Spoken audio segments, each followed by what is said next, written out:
So hello guys, welcome back to my channel. और आज की वीडियो काफ़ी इंपॉर्टेंट होने वाला है, क्योंकि आज की वीडियो में हम बात करने वाले हैं भारतीय रेलवे परीक्षा 2025 की, जो कि ग्रुप डी एग्ज़ाम होने वाले हैं। तो उसके क्वेश्चंस की हम प्रैक्टिस करेंगे। तो टोटल हम 30 क्वेश्चंस की प्रैक्टिस करेंगे, जो कि मोस्ट लाइकली चांस है कि आने वाले एग्ज़ाम में पूछे जा सकते हैं। इनमें से कोई ना कोई आपको प्रश्न मिल जाएगा, क्योंकि ये रिपीटेड प्रश्न है, रेलवे एग्ज़ाम में बार बार पूछे जाते हैं। तो शुरुआत करते हैं। सबसे पहला प्रश्न है हमारा, सेरीकल्चर का संबंध किससे है? तो सेरीकल्चर का संबंध किससे है? लाख से है, रेशम कीट से है, मधुमक्खी से है, मछली से है। तो सेरीकल्चर का संबंध रेशम कीट से है, यानी ऑप्शन नंबर आपका बी सही होगा। तो इस क्वेश्चंस का आंसर ध्यान से याद रख लेना है। फिर नेक्स्ट क्वेश्चन बात कर लेते हैं, नीली क्रांति का संबंध किससे है? तो नीली क्रांति का संबंध अंतरिक्ष अनुसंधान से है, मत्स्य पालन से है, नील की खेती से है, अनाज की खेती से है। तो इसका करेक्ट आंसर हो जाएगा मत्स्य पालन से है। तो इस क्वेश्चंस का भी आंसर आपको ध्यान से याद रख लेना है, क्योंकि आने वाले एग्ज़ाम में पूछे जा सकते हैं। ये पूछा गया प्रश्न है। फिर नेक्स्ट क्वेश्चन है, निम्नलिखित में कौन धात्विक खनिज है? तो निम्नलिखित में कौन धात्विक खनिज है? हीरा है, कोयला है, जिप्सम है, सोना है। तो इसमें सही आंसर हो जाएगा ऑप्शन नंबर आपका डी, सोना। फिर नेक्स्ट क्वेश्चन है, निम्नलिखित में से कौन लौह खनिज का अयस्क नहीं है? Hematite, magnetite, lignite, limonite. तो इसमें करेक्ट आंसर हो जाएगा लिग्नाइट। ये है लोहा का अयस्क नहीं है। तो इस क्वेश्चन का भी आंसर आपको ध्यान से याद रख लेना है। फिर नेक्स्ट क्वेश्चन है,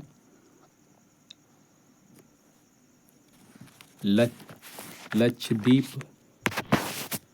लक्षद्वीप में कितने द्वीप समूह हैं? तो लक्षद्वीप में 36 द्वीप समूह है।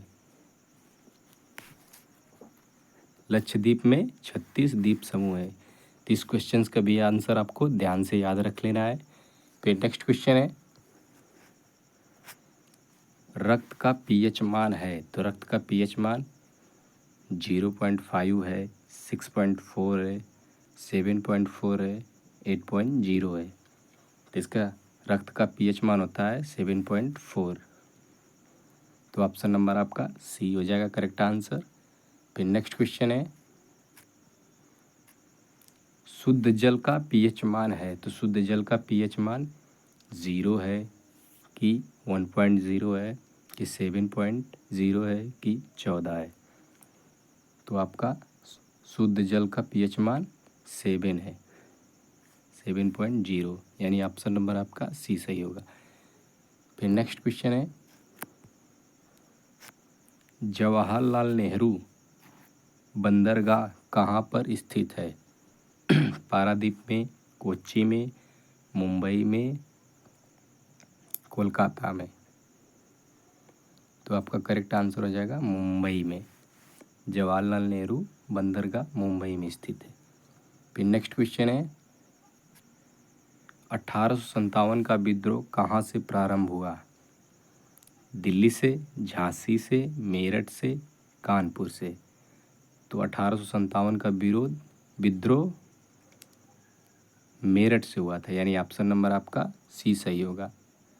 फिर नेक्स्ट क्वेश्चन है, भारतीय राष्ट्रीय कांग्रेस की पहली बैठक किस शहर में हुई थी? कलकत्ता में, बम्बई में, अहमदाबाद में कि इलाहाबाद में? तो आप भारतीय राष्ट्रीय कांग्रेस की पहली बैठक मुंबई में हुई थी, यानी बम्बई पहला नाम था।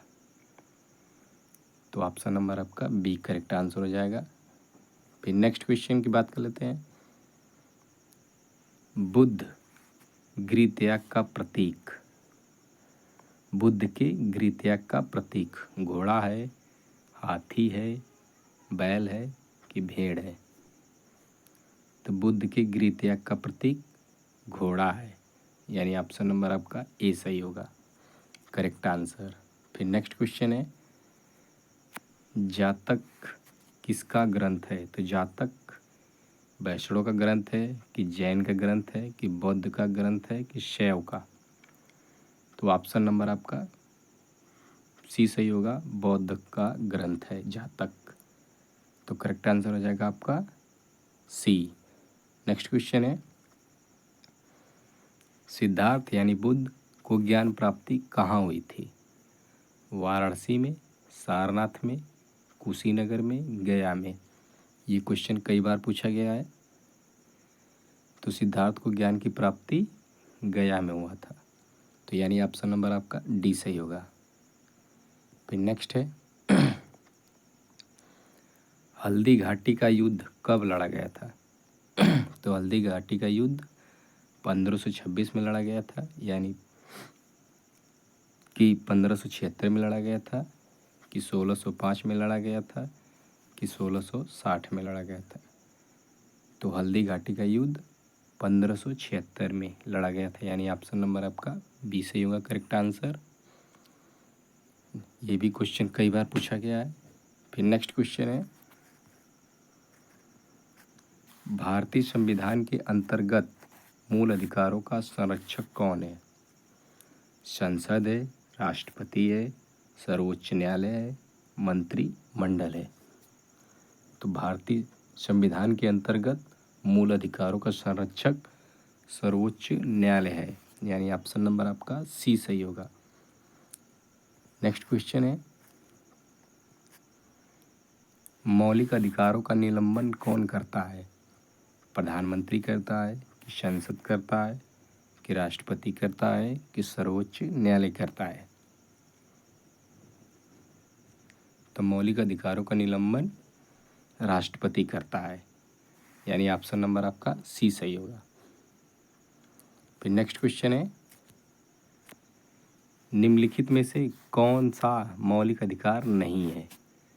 क्षमता का अधिकार, संपत्ति का अधिकार, स्वतंत्रता का अधिकार, या इनमें से कोई नहीं? तो मौलिक अधिकार संपत्ति का अधिकार नहीं है। मौलिक अधिकार में संपत्ति का अधिकार नहीं है, तो इसका करेक्ट आंसर हो जाएगा बी। नेक्स्ट क्वेश्चन है, भारतीय संविधान में राज्य के नीति निर्देशक तत्व ग्रहण किए गए ब्रिटेन से, आयरलैंड से, पूर्व सोवियत संघ से, फ्रांस से? तो भारतीय संविधान में राज्य के नीति निर्देशक तत्व आयरलैंड से ग्रहण किए गए थे, यानी ऑप्शन नंबर आपका बी सही होगा। ये क्वेश्चन भी कई बार पूछा गया है। नेक्स्ट क्वेश्चन है, भारतीय संविधान में कितने मौलिक कर्तव्य दिए गए हैं? तो भारतीय संविधान में कुल कितने मौलिक कर्तव्य हैं? 11 है कि 17 है कि 12 है कि 14 है? तो भारतीय संविधान में कुल मौलिक कर्तव्य 11 है, यानी ऑप्शन नंबर आपका ए सही होगा। नेक्स्ट क्वेश्चन है, भारत में हरित क्रांति के जनक कौन थे? ये क्वेश्चन काफ़ी इम्पोर्टेंट है इस एग्ज़ाम के पॉइंट ऑफ व्यू से, क्योंकि क्वेश्चन कई बार पूछा गया है। प्रकाश सिंह कैरो हैं कि APJ अब्दुल कलाम है कि SS स्वामीनाथन है, या इनमें से कोई नहीं? तो भारत में हरित क्रांति के जनक SS स्वामीनाथन जी हैं, और विश्व में नॉर्मन बोरलॉग जी हैं, यानी ऑप्शन नंबर आपका सी सही होगा, भारत में SS स्वामीनाथन। फिर नेक्स्ट क्वेश्चन है, भारत में हरित क्रांति की शुरुआत हुई थी 1960 से लेकर 61 तक के बीच में, कि 1964 से 65 के बीच में, कि 1966 से 67 के बीच में, कि 1970 से 71 के बीच में? तो भारत में हरित क्रांति की शुरुआत 1966 से 67 के बीच में हुई थी, तो ऑप्शन नंबर आपका सी सही हो जाएगा करेक्ट आंसर। फिर नेक्स्ट क्वेश्चन है, रिएक्टर स्केल का प्रयोग किसके मापने के लिए किया जाता है? वायु की आर्द्रता को, वायु की वेग को, भूकंप की तीव्रता को, तरल का घनत्व को? तो रिएक्टर स्केल का प्रयोग भूकंप की तीव्रता को मापने के लिए किया जाता है। यानी ऑप्शन नंबर आपका सी सही होगा। नेक्स्ट क्वेश्चन है, हिमालय पर्वत श्रृंखला किसका उदाहरण है? बलित पर्वत का, ज्वालामुखी पर्वत का, अवशिष्ट पर्वत का या ब्लॉक पर्वत का? तो हिमालय पर्वत श्रृंखला वलित पर्वत का उदाहरण है, यानी ऑप्शन नंबर आपका ए सही होगा। फिर नेक्स्ट क्वेश्चन है, क्षोभ मंडल की औसत ऊंचाई कितनी है? 30 किलोमीटर, 6 किलोमीटर, 13 किलोमीटर कि 50 किलोमीटर? तो ऑप्शन नंबर आपका हो जाएगा सी 13 किलोमीटर। क्षोभ मंडल की औसत ऊंचाई 13 किलोमीटर है, यानी ऑप्शन नंबर आपका सी सही है। ये भी क्वेश्चन कई बार पूछा गया है। नेक्स्ट क्वेश्चन है, वनस्पति शास्त्र का जनक कौन है? Theophrastus, Linnaeus, Treviranus, Elder? तो वनस्पति शास्त्र के जनक थियोफ्रास्टस है, यानी ऑप्शन नंबर आपका ए सही होगा, करेक्ट आंसर। फिर नेक्स्ट क्वेश्चन है, निम्नलिखित में से कौन सा स्वपोषित है? तितली, शैवाल, मशरूम, टिड्डा? तो आपका आंसर हो जाएगा, स्वपोषित का मतलब स्वयं भोजन बनाता है, तो आप शैवाल हो जाएगा, यानी ऑप्शन नंबर आपका बी सही हो जाए, करेक्ट आंसर। फिर नेक्स्ट क्वेश्चन है, पत्ता गोभी खाद्य पदार्थ का संग्रह करता है, तना में करता है कि फल में कि जड़ में कि पत्तियां में? तो पत्ता गोभी खाद्य पदार्थ संग्रह करता है, पत्तियां में अपने करता है, यानी ऑप्शन नंबर आपका डी सही होगा, क्योंकि हम पत्तियों को ही खाते हैं। फिर नेक्स्ट क्वेश्चन है,